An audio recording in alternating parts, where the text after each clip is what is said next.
Hello, good morning. So, here's my today's my third episode sa aking video podcast. The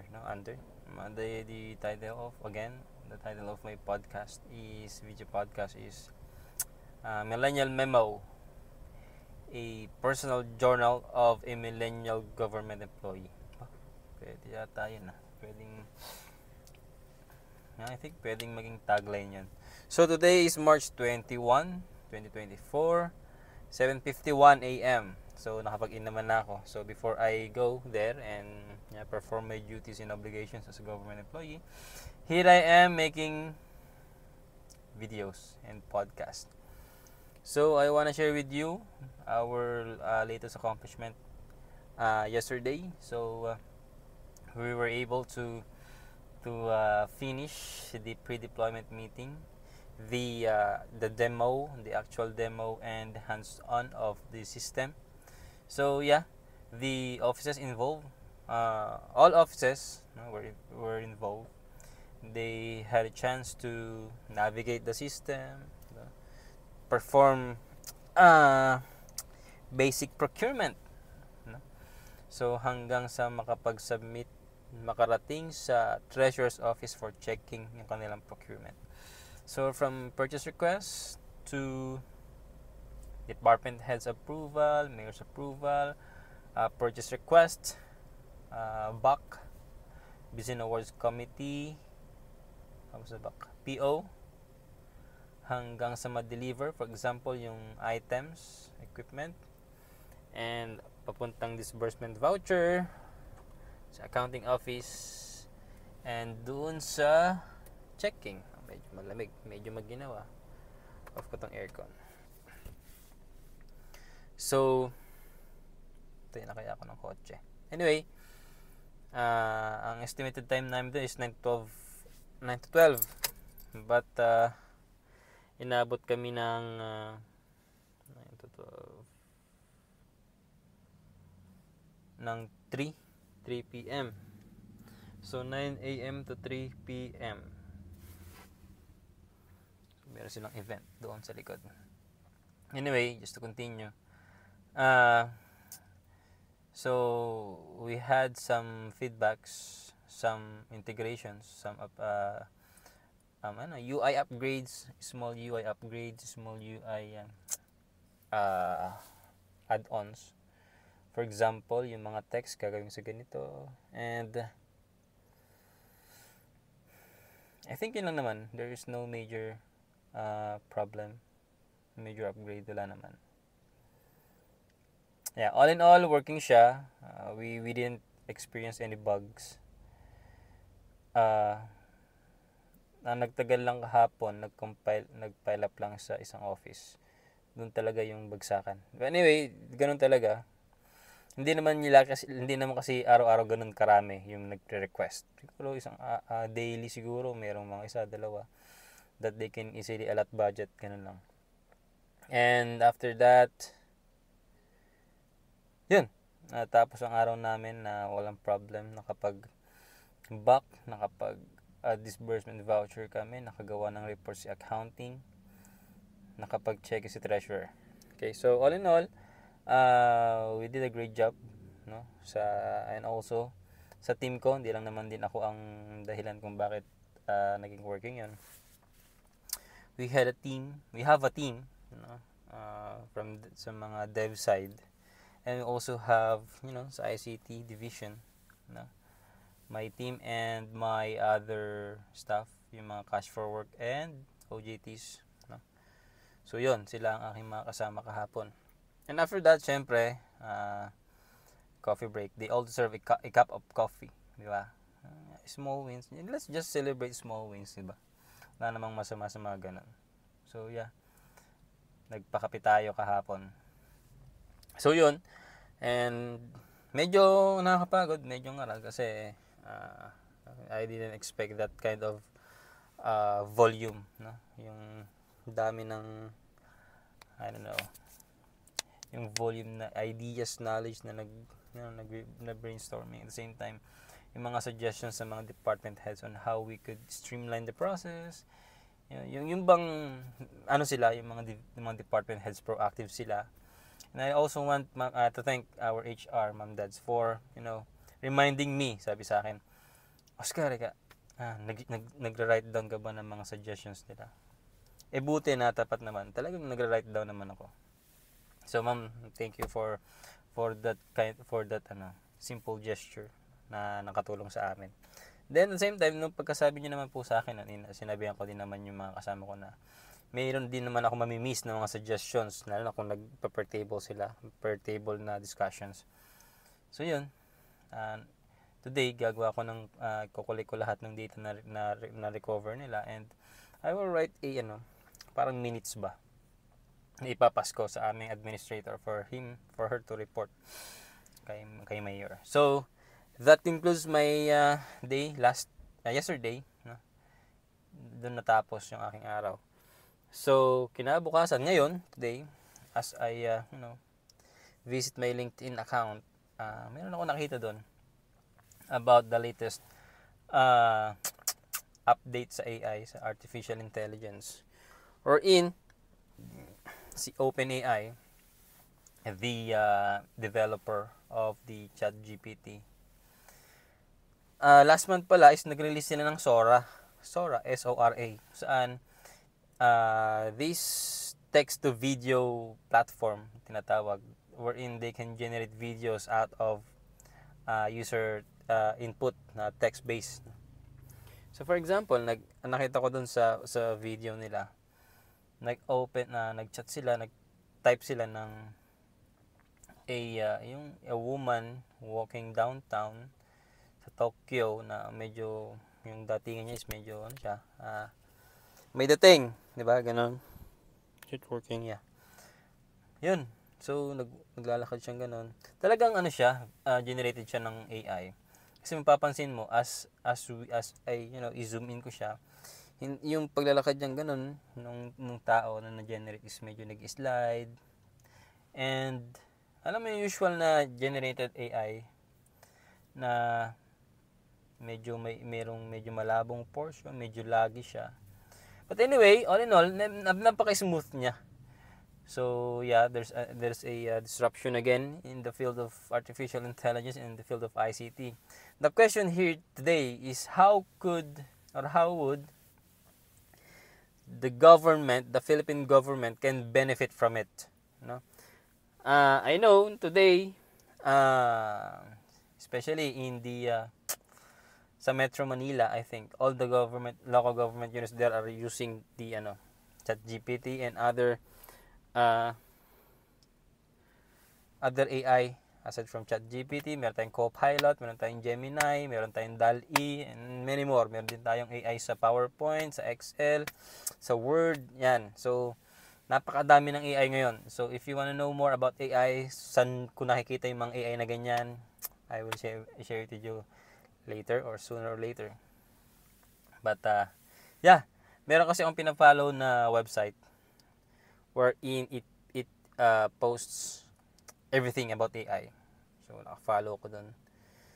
And sa TikTok, TikTok, sa LinkedIn. So, mas madalas akong tumatabay sa LinkedIn kaysa sa mga social media platforms, no?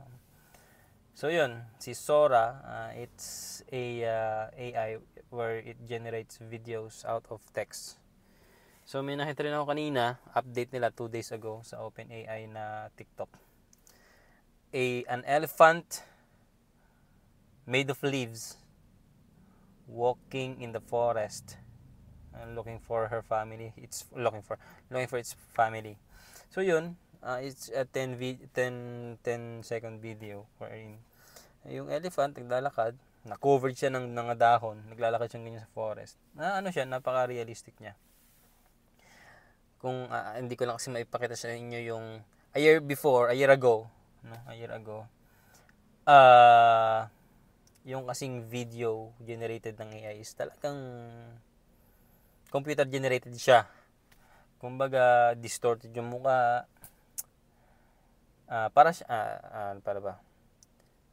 Distorted yung mukha niya before.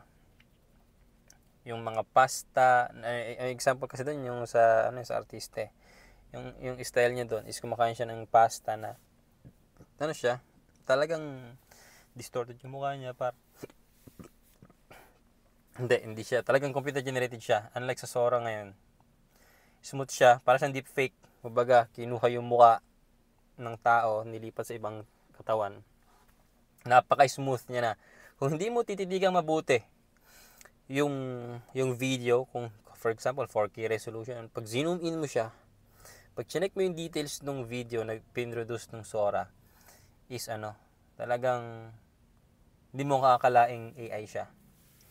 So, the question nga doon is how the Philippine government or the local governments or the employees could benefit from it. So, yeah, I discovered ChatGPT last October 2022, no?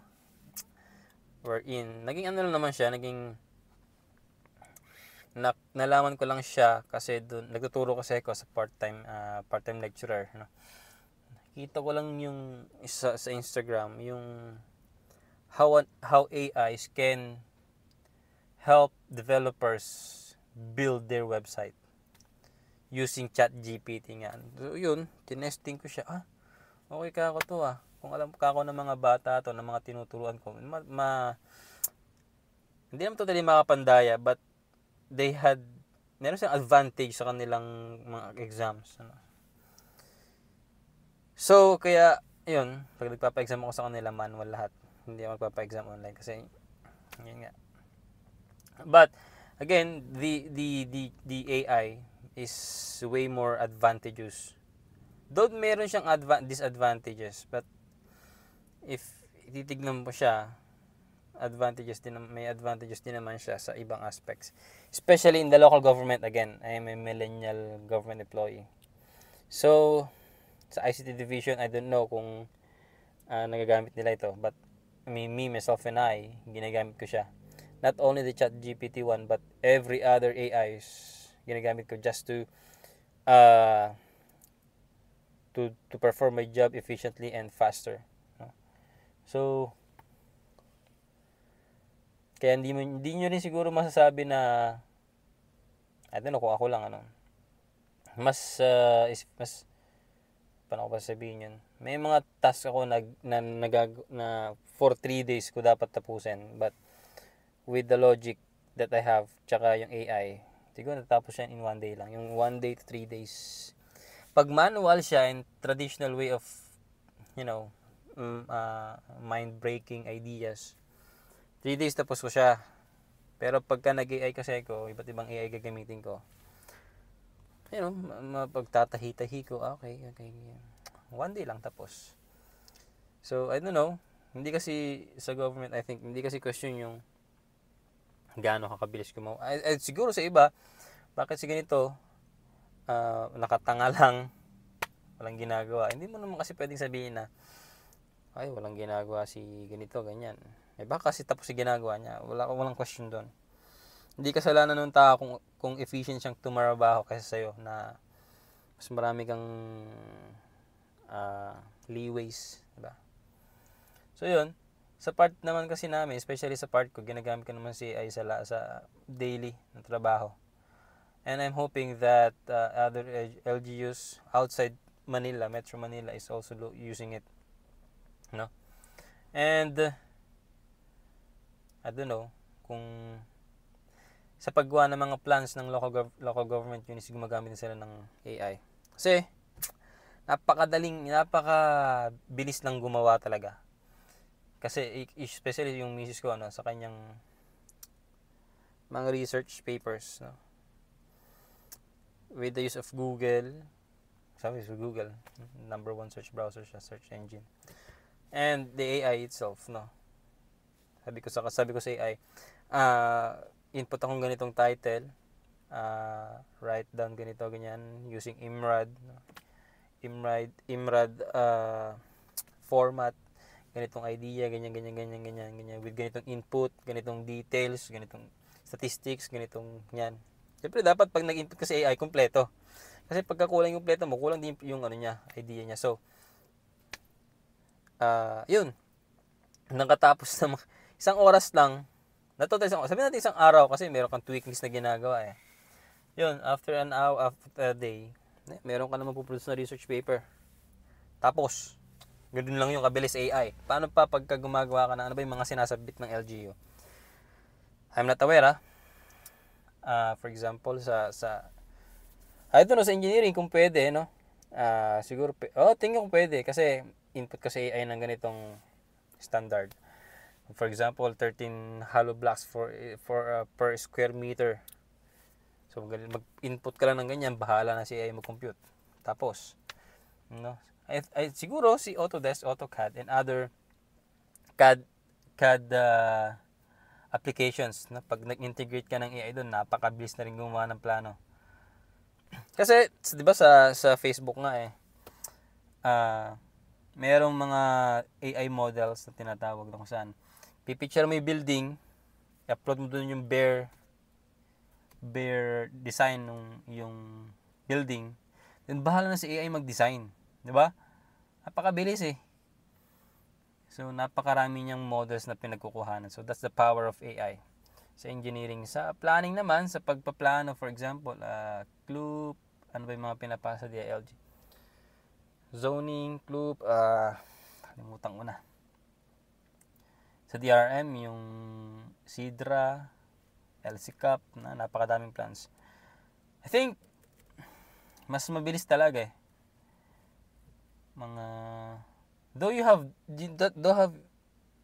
You need talaga ng data. Yun ang pinakamahirap, yung data collection eh.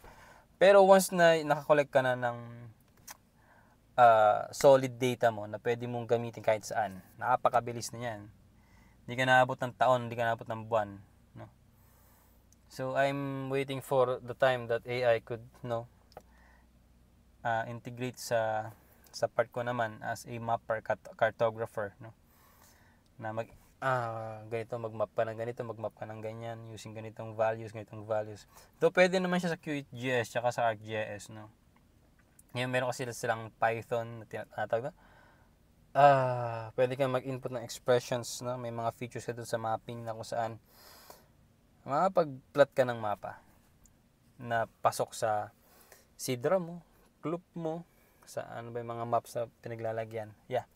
So yun. So AI nowadays is so powerful. So and one day ito pa, bago pa pala. Si Nvidia, nabasa ko ulit, is meron siyang bagong release na chip na kung saan design siya specifically sa AI. No, yung chip na ginawa niya is basically again designed for AI language models. Kung saan kasi iba-iba ang design ng mga chips depending kung saan sila gagamitin. Kaya nga meron tayong CPU, no, pang computers, meron tayong GPU for graphics card, meron din naman tayong GPUs for for mining. Meron tayong mga mining rigs, meron tayong mga Antminers, iba-ibang chip, iba-ibang purpose, iba-ibang specifications for various specialties. So ngayon si Nvidia, this week lang yata yung nakita ko sa LinkedIn, they have released the first chip designed by Nvidia, dedicated for AI companies, no? So nag-iiba na ng way. Not totally nag-iiba ng way. Merong other path si Nvidia na tinitignan, no? Kasi alam naman natin si Nvidia is the number one, for me number one graphics card unit manufacturer ng graphics card. So meron silang biglang ligo sila sa AI models. So that's a good starting way. Nakikita nila na magbo-boom talagang AI. Lalo na ngayon gamit si AI. Naging threat pa nga ito sa mga teachers before eh. May nabasa akong may nakita akong vlog. Kung saan sabi nung teacher, lahat daw ng sinubmit nila is pina-check sa plagiarism, sa AI plug na tinatawag. Lahat is AI generated. So pinagbabagsak niya lahat ng mga estudyante. So naging threat ito sa teacher. So sa part ko naman, this is not a threat, but a benefit for me as a teacher. Kasi unang-una, doon ako gumagawa ng PowerPoint ko, si AI eh. Bigyan ko lang ng ganito, yan, gagawa siya ng topic. And next slides. Then after that, din halimbawa, nagawa ko na yung slides ko. For example, 100 slides for a month. Sabi ko naman sa dulo, okay, create a 50 questions exam for preliminary finals, ganun. Tapos, ganun lang yun. Diba? So, kung ayaw mo na maisan ka ng mga estudyante and you want them not to use AI, baka kasi AI na lang ipasa sa'yo, di ano ka na, mag-manual ka, di ba? Pa-exam ka manual. Wala naman kasing, kaya ang AI, hindi naman kasi katulad nung AI yung mga brains nila na alam lahat. So, kung magpapa-exam ka, magpa-manual exam ka, face-to-face, no? Yung mga PC nila, CP nila, smartphones nila, bag nila, ilagay nila sa harapan. Ganun lang naman yung kadali eh. I don't know. Siguro yung teacher na yun, yung professor, is not aware of that kind of first time niya siguro na-encounter nun, kaya medyo bad vibe siya. But in the end, makakatulong pa rin siya sa mga teacher eh. Diba? Kasi sa part ko nga, as a professor, part-time professor, nagagamit ko siya sa teaching. So, sa AI din naman disadvantages. Meron din naman, but I don't see it that dangerous. Pero sabi kasi ni Elon Musk, mas ano daw siya eh, mas destructive daw ang AI kaysa sa ibang emerging technologies. But I think meron siyang point doon kasi may nabasa ako, pagka yung AI in-integrate mo sa blockchain, hindi mo na siya madadaya pa, I think. Though I have to read more about that. Yung kasi nabasa ko, yung integration ng AI sa blockchain para mas maging powerful si blockchain. Anyway, nalalayo na tayo, no, as a government employee, no. Yeah. Sabi nila by 2028 daw is 80% of the government employees are millennials. So, yes, I'm here as a millennial telling you what I do as a millennial government employee in the field of ICT that I could share with you, katulad ng ganito, na gamitin yung AI, no? That's one of my advice to you. You just have to tweak some ideas, tweak some inputs for you to maximize the usage of AI, no? Kahit sa field yan eh, no? Kahit sa field, kahit sa budget, sa planning, sa engineering, sa PESO, sa legal. May nabasa ako sa Supreme Court. They are now using AI for litigation. Hindi naman totally AI ang magja-judge. But again, i-scour niya yung kanyang database regarding that kind of decision or that kind of case, 'di ba? Siguro pag mas maraming pro tawag dito, nakalimutan ko yung mga terms. Plaintiff, 'di ba? This is pabor sa kanya. Ang problema kasi sa AI ngayon, wala siyang emotion. That yun naman ang meron sa mga justices and judges. And I think they could, tweak their decisions. Diba? May bias. I don't know but if there are biases, but yeah. Magagaling kasi yung mga justices natin ng yung mga quotable quotes ba nila, di ba? Na pag nabasa mo pa lang yung mga quotable quotes nila, talagang papabor talaga siya sa sa winner, sa mananalo. So yeah, di ba? AI in Supreme Court. Nabasa ko yun lately. So, fun kasi ko ng AI. But anyway, not totally fun. I'm in the field of ICT. So, I should read more about technology nowadays. So, gusto nyo ba about ganito? Anyway, malalayo na tayo. Again, my advice to you guys as a millennial government employee, use AI. And at the same time, pag kinwestiyon ka kung bakit ka nakatanga, kasi natapos ka na yung aking trabaho using AI. Wala ka silang magagawa nun. And I think di ka naman matititigan ng HR if you can justify your performance, if you can justify how you perform your job. I don't know, there's a question na I don't know, it would raise a question sa kanila. Unless someone is, trying to tawag dito, destroy your image, destroy your pagkatao. But anyway, again, today is March 21 and it's already 8:15. I have this 25-minute video podcast to be posted on my Spotify and YouTube. And sa TikTok, pag nag-isipan ko pa, mas okay sa akin sa YouTube tsaka sa Spotify. So again, this is inspired by Tito Mikey Reyes and under his Spotify, Tito Thoughts. And Tito Mikey, I'm hoping that someday we could meet.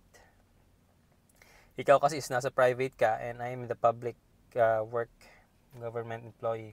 And the difference between the two of us, yung kasing yung private life is private, yung private job is way more mas hassle ka diyan di ba? Dito Mikey.